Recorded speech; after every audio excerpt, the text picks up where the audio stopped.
بسم اللہ الرحمن الرحیم۔ میرے محترم سامعین، آج میری گفتگو کا جو عنوان ہے وہ یہ ہے کہ حضرت محمد صلی اللہ علیہ وآلہ وسلم کی امت کو شب قدر کیوں عطا کی گئی؟ ذرا توجہ سے سماعت فرمائیے۔ اس بارے مفسرین کرام کے کئی واقعات ذکر کیے گئے ہیں۔ ابن ابی حاتم نے مجاہد سے مرسلاً روایت کیا ہے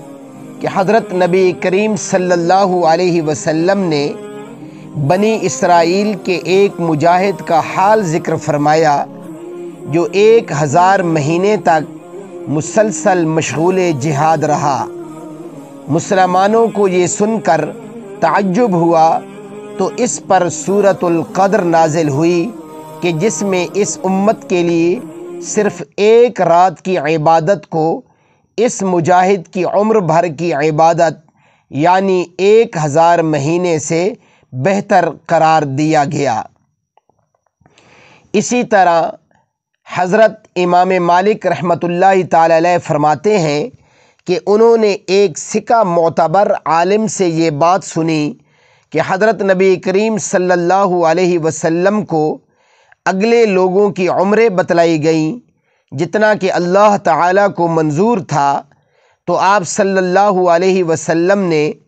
اپنی امت کے لوگوں کی عمروں کو کم سمجھا اور یہ خیال فرمایا کہ میری امت کے لوگ ان کے برابر عمل نہ کر سکیں گے، تو اللہ تعالیٰ نے آپ صلی اللہ علیہ وسلم کو لیلۃ القدر نصیب فرمائی جو 1000 مہینوں سے بھی بہتر ہے۔ اسی طرح حضرت علی رضی اللہ عنہ سے روایت ہے کہ حضرت نبی کریم صلی اللہ علیہ وسلم نے بنی اسرائیل کے 4 حضرات انبیاء کرام علیہم السلام کا ذکر فرمایا کہ ان حضرات کرام علیہم السلام نے 80 سال اللہ رب العزت کی عبادت کی اور ایک پلک جھپکنے کے برابر بھی انہوں نے اللہ رب العزت کی نافرمانی نہیں کی، تو اس پر حضرات صحابہ کرام رضوان اللہ علیہم اجمعین نے تعجب فرمایا۔ تو حضرت جبرائیل علیہ السلام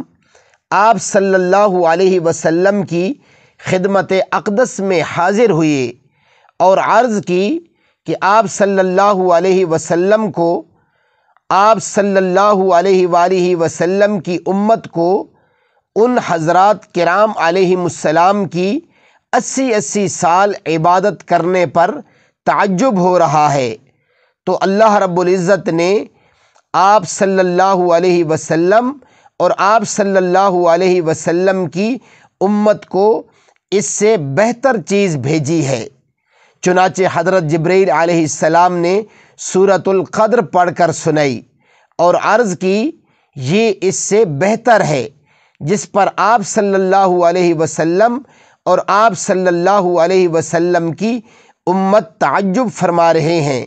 تو یہ سن کر حضرت نبی کریم صلی اللہ علیہ وسلم اور حضرات صحابہ کرام رضوان اللہ علیہم اجمعین نے انتہائی خوشی کا اظہار فرمایا۔